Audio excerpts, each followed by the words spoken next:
1950 ശേഷമുള്ള ഏറ്റവും ശക്തമായ എൽനിനോ. ഇന്ത്യയെ കാത്തിരിക്കുന്നത് വരൾച്ചയോ? ലോകം വീണ്ടും ഒരു അതിശക്തമായ കാലാവസ്ഥാ പ്രതിഭാസത്തിന്റെ വക്കിലാണോ? 1950 ശേഷമുള്ള ഏറ്റവും ശക്തമായ എൽനിനോ രൂപപ്പെടാൻ സാധ്യതയുണ്ടെന്നാണ് പുതിയ കാലാവസ്ഥാ വിലയിരുത്തലുകൾ.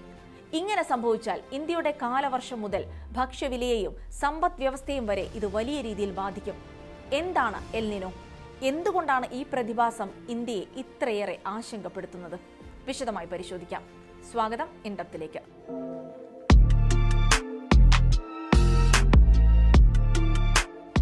എൽനിനോ എന്നത് പസഫിക് സമുദ്രത്തിന് മധ്യകിഴക്കൻ ഭാഗത്തെ സമുദ്രജലത്തിന്റെ താപനില അസാധാരണമായി ഉയരുന്ന കാലാവസ്ഥാ പ്രതിഭാസമാണ്. സാധാരണയായി 2 മുതൽ 7 വർഷം വരെ ഇടവിട്ട് ഇത് രൂപപ്പെടാറുണ്ട്. എന്നാൽ അതിന്റെ തീവ്രത ഓരോ തവണയും വ്യത്യസ്തമായിരിക്കും. സമുദ്രത്തിലെ ഈ ചൂട് അന്തരീക്ഷത്തിലെ കാറ്റിന്റെ സഞ്ചാരത്തെയും മേഘങ്ങളുടെ രൂപീകരണത്തെയും മഴയുടെ വിതരണത്തെയും സ്വാധീനിക്കും. അതിനാൽ ആയിരക്കണക്കിന് കിലോമീറ്റർ അകലെയുള്ള രാജ്യങ്ങളുടെ കാലാവസ്ഥയും എൽനിനോയുടെ പ്രതിഫലനം അനുഭവപ്പെടും. ഇതിന്റെ സ്വാധീനം ലോകമെമ്പാടുമുള്ള മഴയെയും താപനിലയെയും അടക്കം മാറ്റിമറിക്കും. കാലാവസ്ഥാ മോഡലുകൾ പ്രകാരം 2026 എൽനിനോ ഈ വർഷാവസാനത്തോടെ കൂടുതൽ ശക്തിപ്പെടാൻ സാധ്യതയുണ്ട്. 1950 ശേഷമുള്ള ഏറ്റവും ശക്തമായ കാലാവസ്ഥാ വ്യതിയാനങ്ങളിൽ ഒന്നാകും ഇതെന്നാണ് വിലയിരുത്തൽ. ഇന്ത്യയെ സംബന്ധിച്ചിടത്തോളം ഏറ്റവും വലിയ ആശങ്ക കാലവർഷമാണ്. സാധാരണയായി എൽനിനോ വർഷങ്ങളിൽ ഇന്ത്യയിൽ മഴ കുറയാനുള്ള സാധ്യത കൂടുതലാണ്. അതുകൊണ്ട് തന്നെ ഇന്ത്യൻ കാലാവസ്ഥാ വകുപ്പ് ഓഗസ്റ്റിൽ ശരാശരിയിലും കുറവ് മഴയായിരിക്കും ലഭിക്കുകയെന്ന മുന്നറിയിപ്പ് നൽകിയിട്ടുണ്ട്. എന്നിരുന്നാലും എൽനിനോ എല്ലായ്പ്പോഴും കടുത്ത വരൾച്ചയിലേക്ക് രാജ്യത്തെ നയിക്കണമെന്നില്ല. അതിന് കാരണം ഇന്ത്യൻ മഹാസമുദ്രത്തിലെ പോസിറ്റീവ് ഇന്ത്യൻ ഓഷ്യൻ ഡൈപോൾ പോലെയുള്ള മറ്റ് കാലാവസ്ഥാ ഘടകങ്ങളാണ്. അതിന് എൽനിനോയുടെ ആഘാതം ഭാഗികമായി കുറയ്ക്കാനുള്ള കഴിവുണ്ട്. രാജ്യത്തെ മഴ കുറഞ്ഞാൽ അതാദ്യം ബാധിക്കുന്നത് കൃഷിയെയാണ്. നെല്ല്, പരുത്തി, സോയാബീൻ, പയർവർഗ്ഗങ്ങൾ തുടങ്ങി മഴയെ ആശ്രയിക്കുന്ന വിളകൾക്കെല്ലാം തന്നെ തിരിച്ചടിയാകും.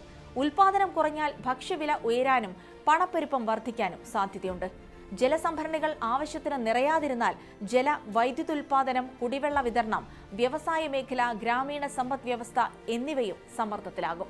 അതിനൊപ്പം വൈദ്യുതി ആവശ്യകത വർദ്ധിക്കുകയും ചൂട് കൂടുതൽ അനുഭവപ്പെടുകയും ചെയ്യുന്നതോടെ ഊർജ്ജ മേഖലയിലും അധിക ഭാരമുണ്ടാകും. അതേസമയം എൽനിനോയുടെ ആഘാതം ഇന്ത്യയെ മാത്രം ബാധിക്കുന്ന ഒന്നല്ല. ഓസ്ട്രേലിയയിലും ഇന്തോനേഷ്യയിലും കടുത്ത വരൾച്ചയ്ക്കും കാട്ടുതീയുടെ സാധ്യത വർദ്ധിക്കാനും ഇത് കാരണമാകാം. തെക്കേ അമേരിക്കയിലെ ചില ഭാഗങ്ങളിൽ അതിശക്തമായ മഴയ്ക്കും വെള്ളപ്പൊക്കത്തിനും കാരണമാകും. അതോടൊപ്പം ആഗോളതലത്തിൽ ശരാശരി താപനില വീണ്ടും റെക്കോർഡ് ഉയരങ്ങളിലെത്താനും എൽനിനോ സാഹചര്യം വഴിവെച്ചേക്കാമെന്നും വിദഗ്ധർ ചൂണ്ടിക്കാണിക്കുന്നു. എൽനിനോ എന്നത് ഒരു മുന്നറിയിപ്പാണ്. അതിന്റെ യഥാർത്ഥ ആഘാതം എത്രത്തോളമാകുമെന്ന് വരും മാസങ്ങളിലെ സമുദ്രാന്തരീക്ഷത്തിലെ മാറ്റങ്ങളാണ് തീരുമാനിക്കുക.